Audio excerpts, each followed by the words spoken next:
Sir, किसानों के आंदोलन को किस तरह से देखते हैं? 19 तारीख को फिर एक बार बातचीत हो रही है और अभी तक जो है वो समाधान जो सुप्रीम कोर्ट ने रोक लगाई उसके बावजूद किसान जो है वो वापस लेने की मांग कर। केंद्र सरकार आज भी प्रोएक्टिव है। कल भी बैठक हुई है, दोबारा एक बैठक रखी है। स्टे के बावजूद भी किसानों से चर्चा करी जा रही है, विषय पर बात करी जा रही है। सुप्रीम कोर्ट ने भी एक कमेटी बनाई। मैं तो स्वयं आज अखबार में देख रहा था कि एक सदस्य ने उस कमेटी से अपने आप को रिक्यूज किया है। अगर सुप्रीम कोर्ट उस कमेटी को दोबारा बना देती है और वो भी किसान संगठनों से चर्चा करकर कोई निष्कर्ष निकालते हैं तो मैं ये मानता हूँ कि स्टैंड अप जल्दी निपट सकता है। तो मैं पूरी आशा है कि इसका निपटारा जल्दी होगा, मगर जिस तरीके से ये प्रोलॉन्ग हुआ है, जो डिमांड्स है, मुझे लगता है बिना चर्चा के इसका निष्कर्ष निकालना। सर, नेता विपक्ष भूपेंद्र सिंह हुड्डा कह रहे हैं कि अब हरियाणा की सरकार अविश्वास जो है वो में आ चुकी है और अगर विधानसभा का सेशन होता है तो सरकार जो है वो गिर सकती है। भूपेंद्र सिंह हुड्डा को हरियाणा सरकार की चिंता नहीं करनी चाहिए। हरियाणा सरकार जैसे ही केंद्र का बजट आएगा उसके तुरंत बाद प्रदेश का बजट सेशन भी रखेगी, कोई एक दिन का नहीं होगा। अगर भूपेंद्र सिंह हुड्डा अपने आप को इतने दमदार मानते हैं उस दिन आकर अविश्वास सदन के अंदर ही मांग कर। विधानसभा के एक सदस्य अभय सिंह चौटाला उन्होंने एक वर्ड यूज करके चिट्ठी लिखी है, उसको आपने कहा कि विशेषाधिकार का प्रस्ताव। मैंने कहा आप लोगों ने छापा है तो वो खबर गलत छपी है अखबारों में, जिन्होंने छापी है आपके नाम से खबर गलत है। मैं तो सीरियस पॉलिटिशियंस के खिलाफ तो टिप्पणी कर सकता हूँ, नॉन सीरियस के खिलाफ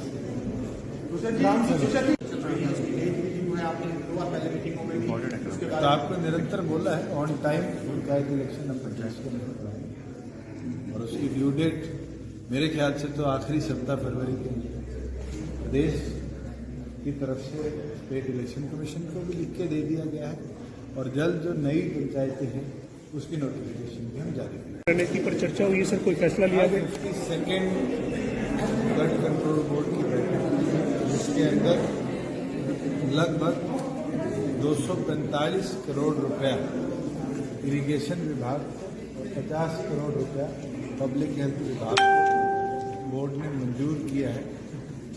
आने वाले हमारे मानसून सीजन से पहले टेम्परेरी सोल्यूशन, परमानेंट सोल्यूशन के तहत हमारे शहरी क्षेत्र के अंदर नई पाइपलाइन ले डाउन कर प्रॉपर व्यवस्था शहरों में बनाई गई और खास तौर पर 12 ऐसे जिले हैं जिनके अंदर पानी रुकता था, हजारों एकड़ फसलें बर्बाद होती हैं। वहाँ पर भी permanent cemented pipelines, pump sets और साथ ही साथ उनके टेम्परेरी इलेक्ट्रिसिटी कनेक्शंस हम उपलब्ध टाइमली करवाएंगे। साथ में तमाम डिप्टी कमिश्नर्स के हाथ में एक फंड हम पहले ही जैसे कोविड में हमने अलॉट किया था, हम अलॉट करेंगे जिससे जहाँ भी पानी खड़ा होता है वहाँ जल्दी से जल्दी डीजल पंप सेट लगा किसान के खेत के अंदर पानी का ठहराव हटाया जाए। खासतौर पर एक स्कीम करनाल के अंदर बनाई गई जिसके अंदर 2 ग्राम पंचायतों की जमीनों को लैंड बैंक के तौर पर यूज किया गया, जहां इस तरह का पानी नॉन रेनी सीजन में एग्रीकल्चर के लिए स्टोर किया जाएगा जिससे ग्राउंड लेवल रिचार्ज हो और रेनी सीजन के अंदर उसको आगे इंद्री की जो हमारी ट्रेन है उसके साथ जोड़ के यमुना के अंदर डाला जाए।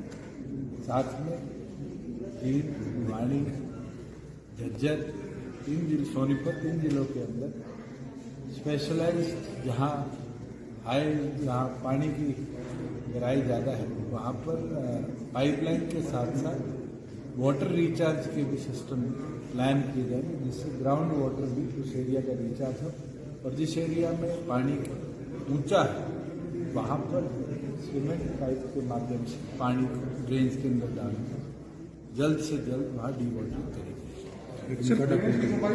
और पहली बार हरियाणा प्रदेश के अंदर इरिगेशन के जो हम खाड़े बनवाते हैं, माइक्रो इरिगेशन प्रोजेक्ट्स लेते हैं, वाटर टैंक लेते हैं, आज उसको पूरी तौर पर डिजिटलाइज किया गया है और जो पहले हमारा काडा होता था उसको आज रीनेम करके micro irrigation command area development authority के तौर पर, मी काडा के तौर पर ऑफिशियल पोर्टल के तौर पर लॉन्च किया गया है। अब दफ्तरों के चक्कर काटने की किसान को जरूरत नहीं पड़ेगी। जिसको भी अगर अपने खाड़े रिपेयर करवाने हैं, जिसको माइक्रो इरिगेशन प्रोजेक्ट्स अपने खेत के लिए लेने हैं, वो ऑनलाइन अप्लाई भी कर सकते हैं और उस सुविधा का लाभ उठा सकते हैं। फ्लड कंट्रोल के लिए जैसे ड्रेनेज की सफाई वगैरह का हर साल कार्यक्रम होता है, क्या इस बार योजना रहेगी? क्योंकि हमेशा जनवरी में मीटिंग होती है, लेकिन जब ऐसी स्थिति आती है तो यमुनानगर में हमने देखा पिछले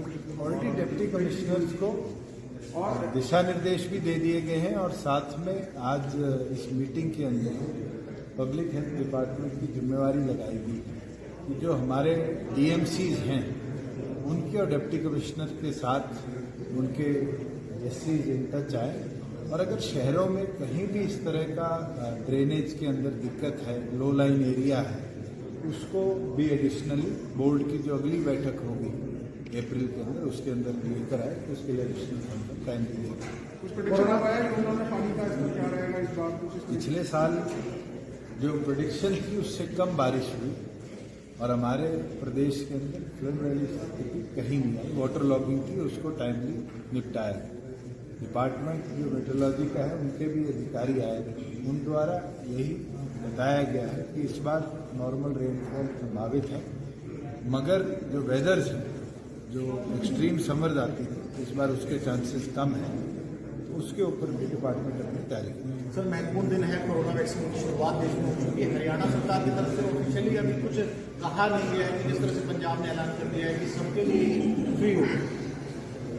केंद्र सरकार ने फ्रंटलाइन वर्कर्स जो पूरे देश के अंदर हैं उनके लिए आज देश भर में कोविड वैक्सीन का इस्तेमाल और फ्री टीकाकरण उनका शुरू करवाया है। मैं बधाई देता हूँ प्रधानमंत्री को, केंद्र सरकार को कि दुनिया के अंदर सबसे बड़े लेवल पर अगर इस महामारी से लड़ाई लड़ने के लिए वैक्सीनेशन नहीं शुरू हुई है तो हमारे देश के अंदर, जहाँ प्रदेश के अंदर बात है, अभी तो सेंट्रल गवर्नमेंट स्वयं 3 चरणों के अंदर वैक्सीनेशन के ऊपर निर्णय ले रही है। पहला चरण फ्रंटलाइन वर्कर्स का है, फिर सीनियर सिटीजन्स का है।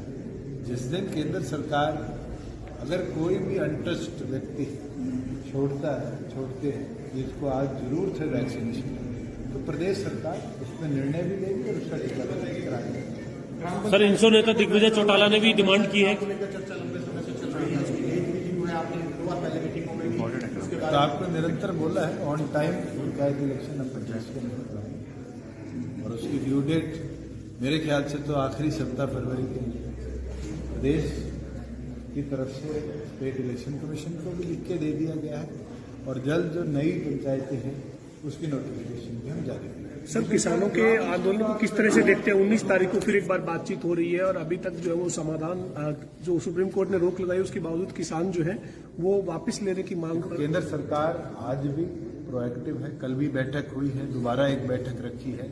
स्टे के बावजूद भी किसानों से चर्चा करी जा रही है, विषय पर बात करी जा रही है। सुप्रीम कोर्ट ने भी एक कमेटी बनाई। मैं तो स्वयं आज अखबार में देख रहा था कि एक सदस्य ने उस कमेटी से अपने आप को रिक्यूज किया है।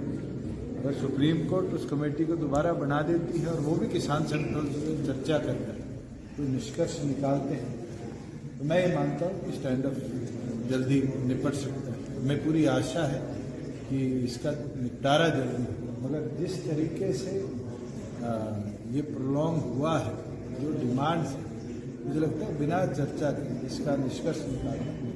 सर, नेता विपक्ष भूपेंद्र सिंह हुड्डा कह रहे हैं कि अब हरियाणा की सरकार अविश्वास जो है वो में आ चुकी है और अगर विधानसभा का सेशन होता है तो सरकार जो है वो गिर सकती है। भूपेंद्र सिंह हुड्डा को हरियाणा सरकार की चिंता नहीं करनी चाहिए। हरियाणा सरकार जैसे ही केंद्र का बजट आएगा उसके तुरंत बाद प्रदेश का बजट सेशन भी रखेगी, कोई एक दिन का नहीं होगा। अगर भूपेंद्र सिंह हुड्डा अपने आप को इतने दमदार मानते हैं तो उस दिन आकर अविश्वास सदन के अंदर ही मांग कर। विधानसभा के एक सदस्य अभय सिंह चौटाला, उन्होंने एक वर्ड यूज करके चिट्ठी लिखी है, उसको आपने कहा कि विशेषाधिकार का प्रस्ताव। मैंने कहा आप लोगों ने छापा है तो वो खबर गलत छपी है अखबारों में, जिन्होंने छापी है आपके नाम से खबर गलत है। मैं तो सीरियस पॉलिटिशियंस के खिलाफ तो टिप्पणी कर सकता हूँ, नॉन सीरियस के खिलाफ ये जो कानून बनाए गए हैं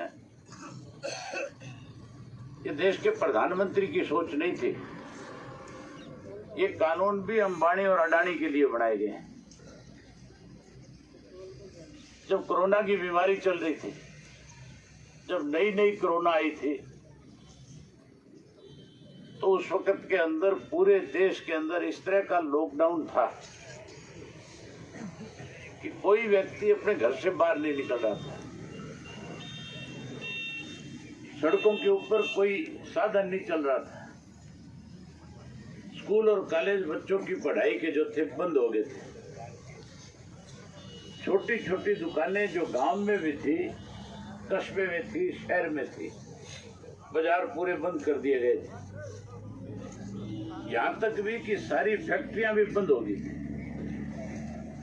और जब फैक्ट्रियां बंद हुई थी तो जिन फैक्ट्रियों के मालिक थे अंबानी और अडानी जैसे लोग, जो बड़ी बड़ी फैक्ट्रियां थी जिनमें रोजाना हजारों करोड़ का कारोबार होता था, वो जब ठप हो गया था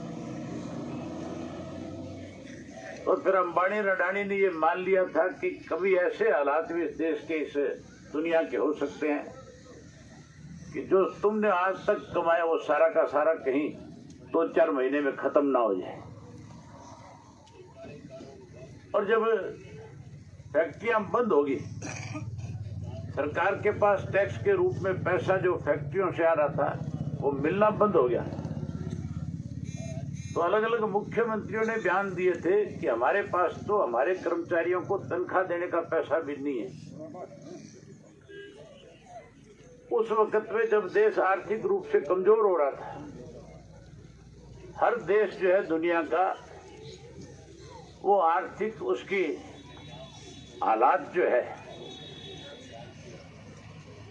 कैसे वो देश मजबूत है, कैसे वो देश प्रोग्रेसिव है, उन सब का कारण है। किसी की अर्थव्यवस्था तो टूरिज्म पे टिकी है, किसी की मिनरल्स पे टिकी हुई है, कोई माइनिंग पे टिका हुआ है, किसी मुल्क में इंडस्ट्री ज्यादा है। हिंदुस्तान को कृषि प्रधान देश कहा जाता है। हमारी जो आर्थिक देश की जो स्थिति है वो किसान के ऊपर है, वो कृषि पे आधारित है। जब देश आर्थिक रूप से कमजोर हो रहा था तो केवल किसान एक ऐसा था जो इस देश को आर्थिक रूप से भी मजबूत कर रहा था। आप लोगों की मेहनत की वजह से जहां देश की हालत खराब हो रही थी, इस किसान ने इस देश को फिर से जिंदा कर दिया, फिर से खड़ा कर दिया।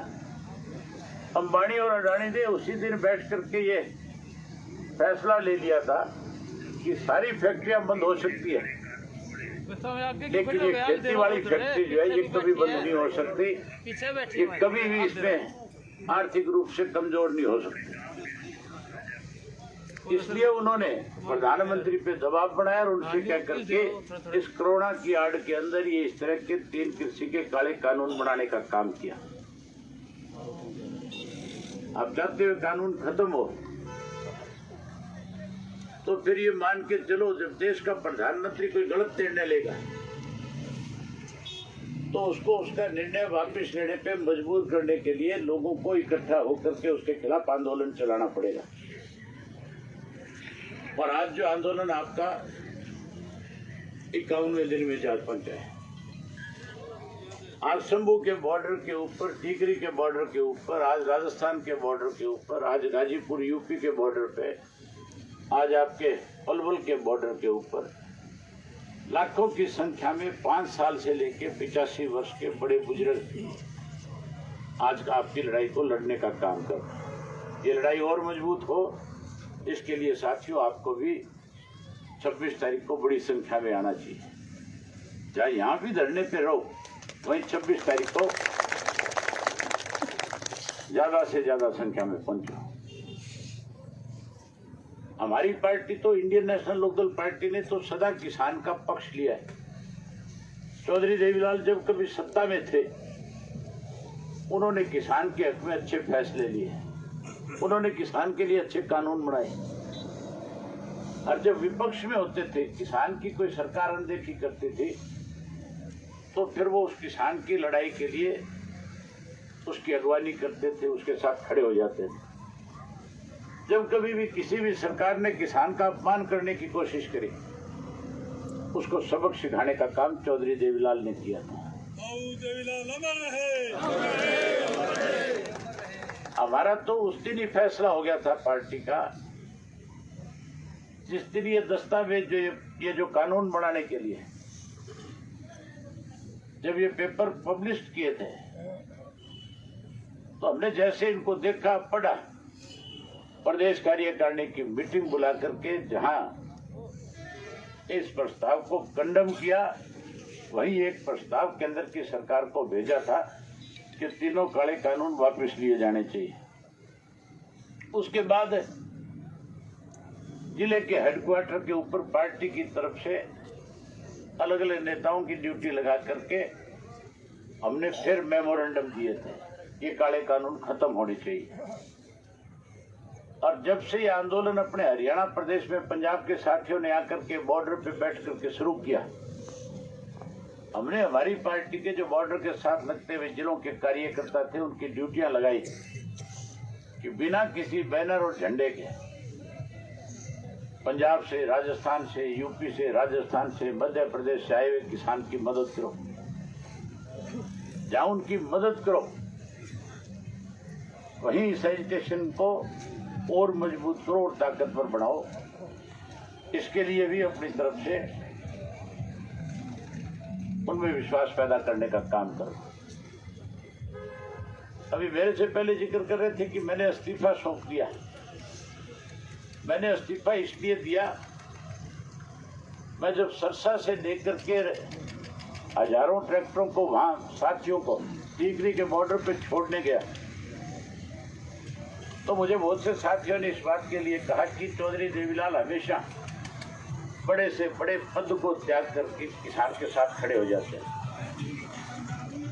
आपको इसके लिए पहल करनी चाहिए। मैंने कहा निश्चित रहो, मेरे लिए विधायक का पद कोई अहमियत नहीं रखता है। हमने तो पता नहीं कितने विधायक बनाए और कितने विधायक बनने के बाद इस पार्टी को छोड़ करके दूसरी पार्टियों में चले गए। जहां तक विधायक के पद की बात, मैंने कहा कि कम से कम मेरे इस्तीफे देने के बाद उन लोगों के चेहरे नंगे हो जाएंगे जो लगातार ये कहते हैं कि हम किसान के साथ, हम सत्ता में रहते हुए किसान की मदद कर रहे हैं। लोग जब उनसे जाकर के कहेंगे कि अभय सिंह ने इस्तीफा दे दिया, तुम भी किसान के साथ हो तो इस्तीफा दो, तब उनके असली चेहरे और आपके सामने उजागर हो जाएंगे। ये मान के चलो, मैंने जिस दिन इस्तीफे की बात करी थी सरकार में, उसी दिन खलबली मच गई थी। उसी दिन सारी सरकार दिल्ली चली गई थी। 27 को जो मेरा इस्तीफा मंजूर हो जाएगा, उसके बाद आप ये मान करके चलो, बहुत सारे एमएलए जो किसान की बात करने वाले हैं उनको मजबूर होकर के इस्तीफे देने पड़ेंगे और ये खट्टर की सरकार जो है इसको सत्ता से बाहर होना पड़ेगा। जब इस तरह के निर्णय होंगे तो फिर देश के प्रधानमंत्री को भी सोचने पे मजबूर होना पड़ेगा। मुझे लगता है ऐसे हालात भी हो सकते हैं कि भारतीय जनता पार्टी के बहुत सारे मेंबर पार्लियामेंट, बहुत सारे विधायक जो ग्रामीण अंचल से चुन करके आते हैं, उनको भी इस्तीफा देने पे मजबूर होना पड़ सकता है। इसलिए साथियों, ये जिस तरह आंदोलन और मजबूत हो और ऐसे लोग जो आपके वोट से चुन करके गए हैं वो मजबूर हो, इसके लिए इस आंदोलन में राजनीति से ऊपर उठ करके कैसे किसान की खेती को बचाया जा सके, कैसे किसान अपनी जमीन से बेदखल ना हो, उसके लिए ये कृषि के कानून वापस हो, इसके लिए लड़ने की जरूरत है। आज तो पगड़ी की लड़ाई है कि नहीं है? तो खास करके नौजवान साथियों से कहूंगा कि आप अपने अपने घर से ट्रैक्टर लेकर के, ट्रैक्टर में भी एक काम और करना, एक ट्रैक्टर के पीछे 2 टोचन कर लेना ताकि तेल भी कम बढ़े, खर्चा भी कम लगे, आदमी भी पूरे जाए, ट्रैक्टरों की गिनती भी ज्यादा हुए। होगी कि नहीं होगी? ये नए ट्रैक्टर वाले नहीं जाते 3-3 ट्रैक्टर जोड़ के, उसी तरह जोड़ के ले आओ। यही बात करने आया था, आपने मेरी बात सुनी, आपका बहुत धन्यवाद।